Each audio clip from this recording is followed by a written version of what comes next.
Middle East is looking at a peace process that is currently underway. What really are we looking at? What can we expect in coming days? To talk about that, I have with me Israel Ambassador to India, Mr. Reuven Azar. Thank you so much for speaking to Time, Mr. Azar. Let me begin by talking about the very fact that now we're looking at hostages being returned. We're looking at the beginning of the peace process. How confident are you that this peace process will see through its logical conclusion in coming days? We are optimistic, Madhav. First of all, we rejoiced with the living hostages that came back. This was the end of a terrible ordeal that waited to happening for 2 years. So that gives room for optimism. There is a setback because Hamas didn't meet the commitment that they had to release also the murdered hostages.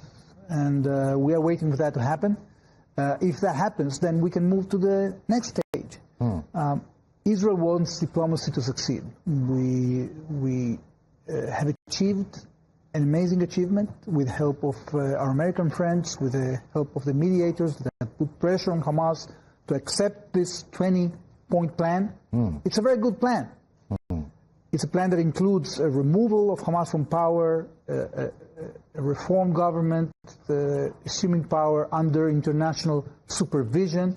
That would allow Israel to take the risk and withdraw from the Gaza Strip. So we are giving peace a chance. We want this to succeed. But what you just said, removal of Hamas from power or disarming Hamas, for instance, what's the realistic possibility that Hamas would actually accept this plan?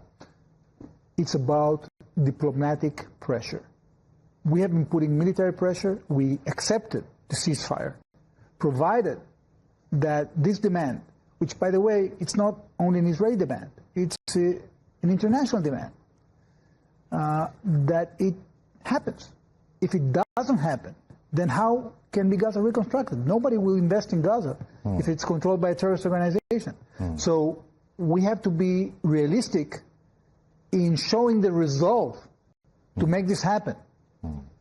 Because skeptics will always have skeptics.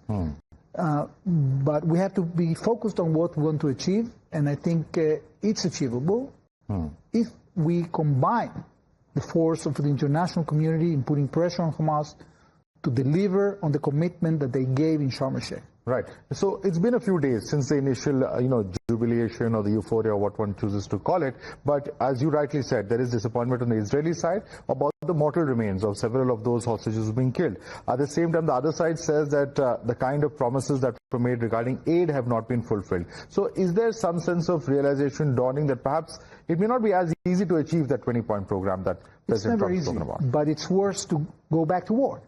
So we have to engage with the things that are not easy to achieve and achieve them. And therefore, this path that was clearly set by the international community has to be pursued. Right. Now, there's been some amount of release from even the Israeli side. There are about 250 Palestinian prisoners who've been sentenced to life. I understand there are about 1,700, 1,800 other Palestinians who've been taken into custody, or Gazans who've been taken into custody since, the October 7th attacks. What are we looking at about the release of those prisoners as well from the Israeli side? Well, there has been criticism inside Israel because of the release of these murderers. These 250 convicted murderers. They murdered women and children. And we accepted this compromise because we want to achieve a ceasefire, because we want to promote peace. I think this is the biggest opportunity the Palestinians had in decades to create a new reality that will work for them, that will create prosperity for Gaza and for the Palestinian public in general. So despite the criticism, the government has endorsed this initiative. There is massive support in Israel towards the initiative, but we have to see it through. We have to see it implemented. Right. But that's a very important point that you made. There's a lot of pressure on this government also. Evolving that consensus, how important does that become? Because you also are, a government that is running with the help of various allies, for instance. Is there a lot of political pressure, for instance, on the Netanyahu government? Well, I think that the Netanyahu government has sustained pressures and has shown that with the right kind of resolve, we can overcome the challenges. Madhav, we have have won this war against Hezbollah, against Iran, against the proxies of Iran. We have destroyed the Hamas military capability, and we have created a situation in which these hostages that were seen as a card that Hamas can play have become a burden for them. And therefore they released them.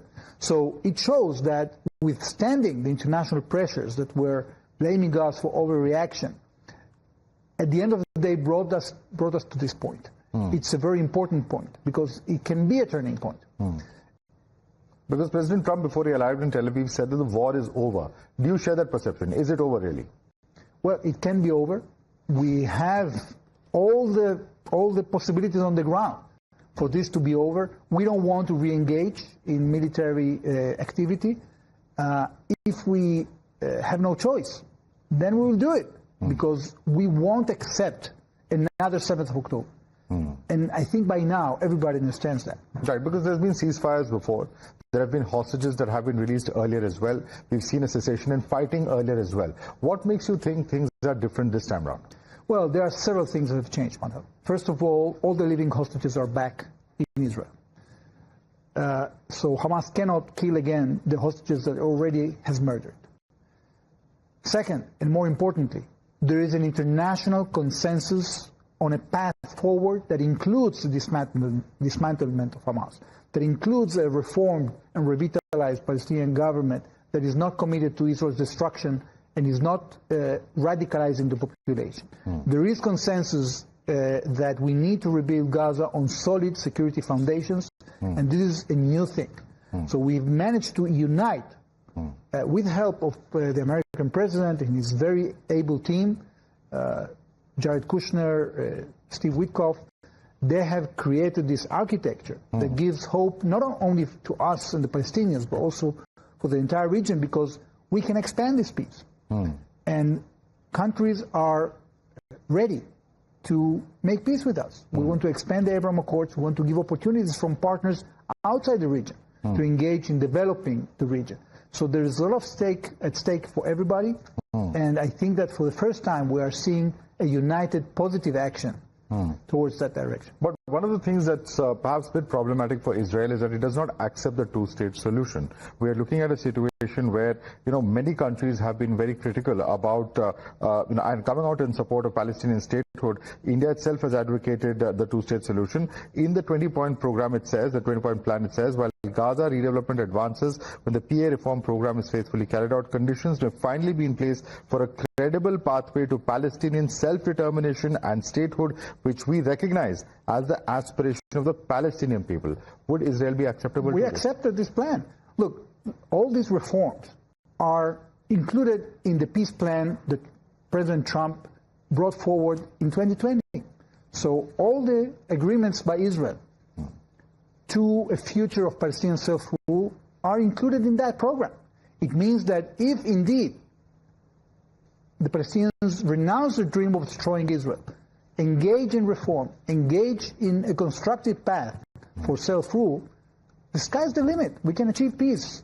We said that in the past. We tried that in the past. We took risks in the past in order to make peace. Unfortunately, it was rebuked by the other side. So we can go back there. We have to do it responsibly, because in the past, Gaza received aid that was sequestrated for this war against Israel. Countries are not ready to do that anymore. And finally, we are seeing it eye to eye. The only exception was this move by France, Britain, and Canada that was, as Secretary of State Marco Rubio stated, it only hindered this negotiation and only delayed the achievement that we achieved in Sharm el-Sheikh. So we cannot be seen as rewarding terrorism, and therefore that recognition wasn't timely. What we have to concentrate on is on a realistic path to achieve stability, and this can only happen when the terrorists are out of the picture. Right. What about the role of countries such as Iran? Do you think that Iran could still throw a spanner in the works as far as the peace process is concerned? Fortunately, Iran has been debilitated significantly as a result of the Israeli success, the Israeli military success. I remind you, Madhav, we've been able to destroy Hezbollah, mostly. almost completely destroyed. We've been able to create a situation in which the Iranian proxies in Syria are no more. We retaliated against the Houthis, and we have destroyed the military nuclear program of Iran, the ballistic missile program. The Iranians also have suffered from a snapback of sanctions. So their options have diminished. And that created the opportunity we are seeing now, because many countries in the region were concerned and were afraid from Iran. And now that Iran is debilitated, they are able to support this effort that we are actually engaged in. The effort that is led by the United States, by the international community. And that's a good thing.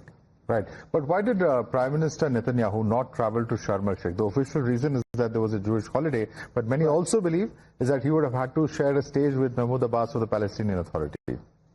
Okay, so they believe that. So is that the official version, though? What is the official reason for Prime Minister not going there? Prime Minister couldn't go. But there's no reason attributed to it. It's just a one line that he couldn't go. He couldn't go because of the Jewish feast, yes. Okay, that's the official reason. Let me also ask you that, there's been a lot of talk of President Donald Trump and the Nobel Peace Prize being given to him. India's official position is that, at least as far as the India-Pakistan conflict is concerned, that he did not play a role. While there were talks going on, that certainly it was not the role of President Trump or any pressure coming in from his side. Where does Israel stand? We've seen Pakistan, for instance, come out and endorse him for a Nobel Peace Prize. Where does Israel stand on this? We appreciate deeply the role of President Trump in promoting stability and peace in our region. We are very appreciative of what he did. He proved by actually supporting Israel, you can achieve peace in the region, and not by putting pressure on Israel and demanding all kinds of things that would undermine its security. So already a couple of months ago, when Prime Minister Netanyahu came to Washington, he shared with President Trump the letter of recommendation that he sent to the Nobel Prize Committee. We also have decided to give an Israeli prize to President Trump. I think that his contribution to peace in our region is really significant. Yeah, but we've seen, for instance, in the past, Yitzhak Rabin, Shimon Peres, Yasser Arafat getting the Nobel Peace Prize in '94 for trying to bring peace in the Middle East. So in that sense, many are saying that is this really a situation that is deserving of a Nobel Peace Prize? Well, we've seen, unfortunately, what Arafat did. He received a prize, but then betrayed his people and betrayed peace, and engaged in a war of terror against Israel that claimed the lives of more than 1,000 Israeli civilians. So the fact that the committee decides to give a prize does not seal us from a situation in which people will act not according to the good intentions that all involved had. At the end of the day, we are seeing that there are a few conflicts that the President has been able to contribute significantly to their resolve, and we hope that this will be recognized. Right. The reason I asked you about that question related to Pakistan and what's happening relating to their peace prize is that, Israel is a victim of terror. India, of course, is a victim of terror. And all of that terror, unfortunately, comes in from Pakistan's side. So when we see, a country which India has close ties, such as the United States, warming up to a country such as Pakistan, you have to wonder what really is going on. How does Israel see the U.S. warming up to Pakistan, which by all means, for not now, but for decades, Osama bin Laden was, for instance, found in Pakistan. How do you see that development? Look, our let's say, attention span is not that big. At the end of the day, we concentrate in the problems that we have. We have enough problems. We try to solve them. We try to cooperate with India on creating the capabilities to deal with problems that we both suffer. When it comes to international politics and how countries decide to treat each other, it's something that is good for an informal dinner, not for a television interview. No, but surely Israel also has aspirations from India, because India has huge stakes in the Middle East. There's a huge Indian population, for instance, in many Middle Eastern countries. India and Israel's ties have been going closer, and India also has ties with several other countries in the Middle East. So, in that sense, certainly Israel also has its own aspirations from India. Absolutely. I think that India is playing an increasing role in our region. India is the fastest growing economy in the world. It's going to become the third economy, I think, in a year or two. It has huge stakes in our region in terms of workforce, trade.